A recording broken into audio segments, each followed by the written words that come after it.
পাকিস্তান কি ইংল্যান্ডে খেলতে গেছে নাকি বেইজ্জত করতে গেছে? আমরা পাকিস্তানের যদি ইংল্যান্ডের মধ্যে পারফরমেন্স দেখি, যেখানে 3 দিনের ম্যাচে শেষ হয়ে যায়, তো 5 দিনের একটা ম্যাচ শেষ হয়ে যায় 2.5 দিনে। তার মধ্যে আবার কিছু সময় বৃষ্টির জন্য শেষ হয়ে গেল।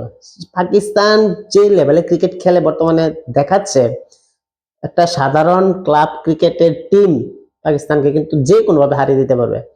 পাকিস্তান কি করে যায় সেখানে খেলতে, একটা ইংল্যান্ডের মতো একটা কন্ডিশনে সেখানে তাদের খেলা যা দেখলাম, এটা অনেনে আবার ক্লাব টিমও হয়তো ভালো খেলবে ইংল্যান্ডের।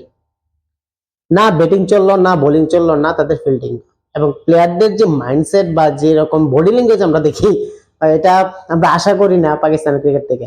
যদিও পাকিস্তান ক্রিকেট বরাবরই ডাউনফলে চলছে এবং আরো ডাউনফলে থাকবে। তাদের ম্যানেজমেন্ট হোক বা তাদের প্লেয়ার হোক বা তাদের কোচ হোক, কেউই কিন্তু সাকসেস পাচ্ছে না। আমরা দেখলাম ইংল্যান্ডের এগেনস্টে যে পাকিস্তানের অসহায় অবস্থা, প্রথম ইনিংসে 171 রানে আউট, যেখানে 92 রানে 2 উইকেট থাকার পরও কিন্তু সম্পূর্ণ টিম 71 রানের মধ্যে 171 রানে অল উইকেট আউট হয়ে যায়। আব্দুল্লাহ শাফিক মাত্র 61 রানের একটা ইনিংস খেলেছিল এবং ইমামুল হক 42 রান। সেকেন্ড ইনিংসের মধ্যে কি অবস্থা দেখলাম, মাত্র 135 রানে আউট। কোনো ব্যাটার সেখানে দাঁড়াতে পারেনি। মিডল অর্ডারে যে তাদের একটা স্পেশাল ব্যাটসম্যান বলে, যাকে বলা হয় রিজওয়ান, হোয়াইট লিপস্টিক বালা, সে যে ধরনের স্ট্রোক খেলে আউট হলো, এতে ইংল্যান্ডের কমেন্টেটর থেকে ধরে সাধারণ প্লেয়ার পর্যন্ত তাদেরকে দেখে হাসছে। একটা রিজওয়ানের মতো একটা প্লেয়ার, যার 50 টেস্টের উপরে বা 90 অনেক টেস্ট খেলার এক্সপিরিয়েন্স আছে, তার থেকে এরকম শট কিভাবে আশা করতে পারি আমরা?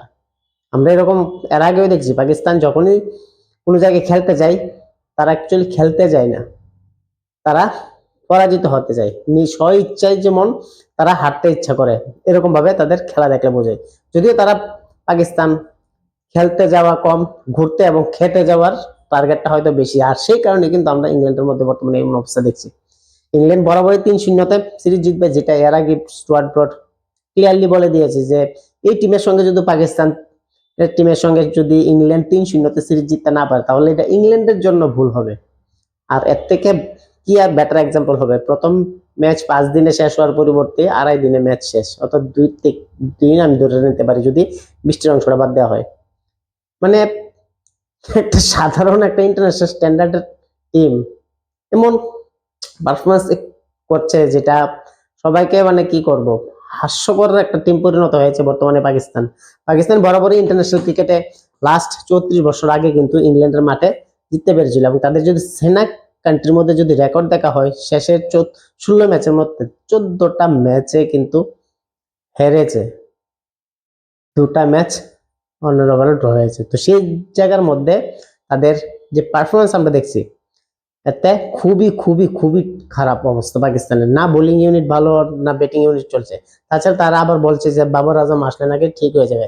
ভাই, এই পরিস্থিতিতে বাবর আজমও কাজ হবে না। আমি গ্যারান্টি দিয়ে বলছি, আগামী ম্যাচের মধ্যে যখন বাবর আজম খেলবে, বাবর আজম পারফরমেন্স করতে পারবে না ইংল্যান্ডে।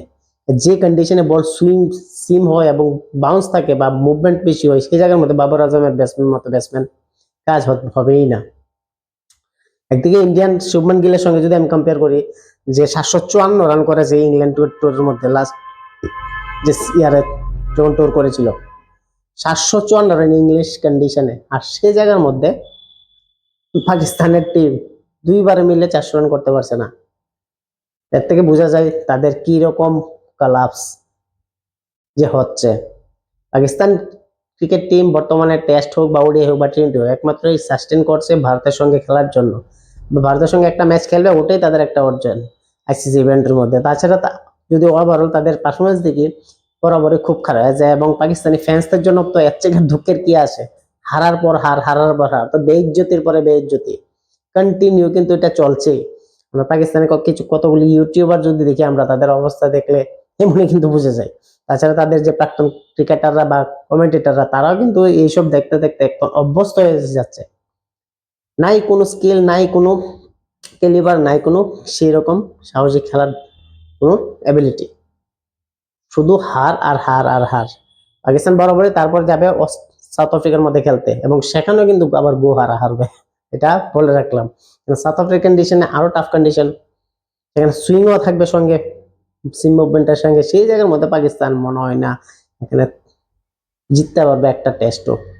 যেখানে বড় বড় টিম পর্যন্ত বাংলাদেশের মধ্যে পাকিস্তানের মতো একটা টিম কিছু করতে পারবে না। এই হলো পাকিস্তানের অবস্থা।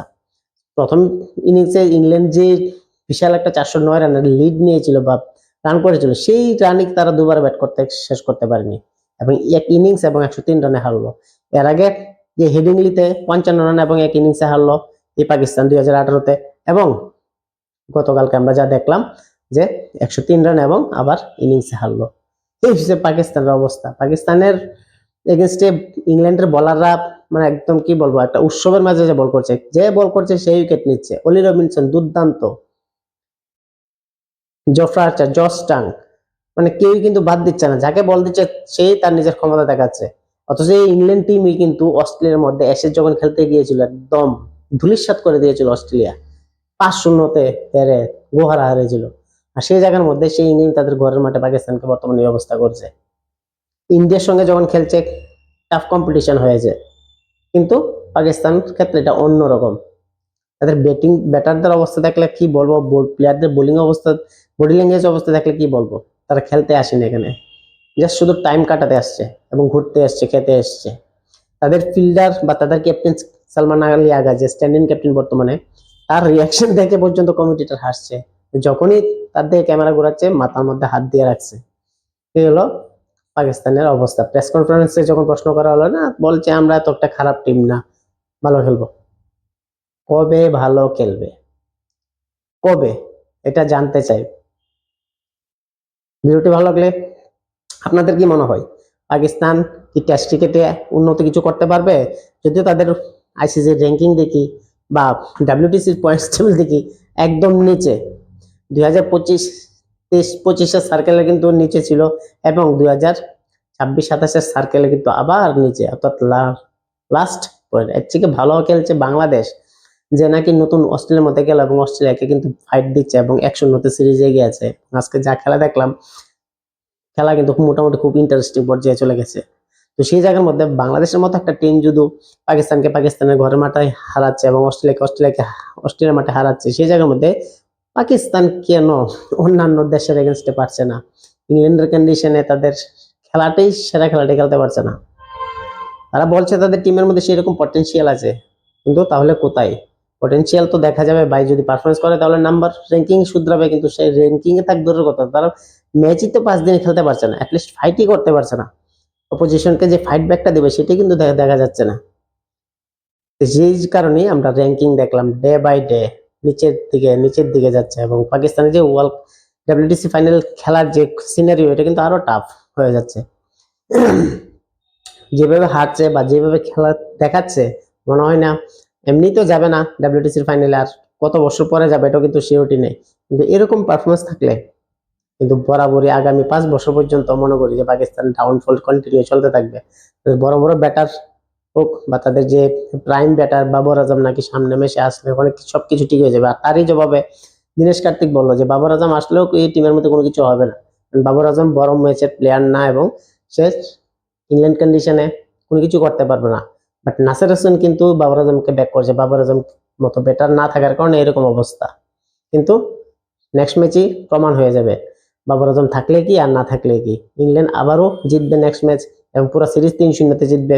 আপনাদের কি মনে হয়, ইংল্যান্ড কি 3-0 জিতবে, নাকি পাকিস্তান একটা ম্যাচও জিততে পারবে, নাকি কোনো কিছু চান্স আছে, নাকি এরপরের ম্যাচ 2 দিনে শেষ হয়ে যাবে? কমেন্টে জানাবেন। ভিডিও ভালো লাগলে চ্যানেলটি সাবস্ক্রাইব করবেন, লাইক করবেন, পাশে থাকবেন। ধন্যবাদ।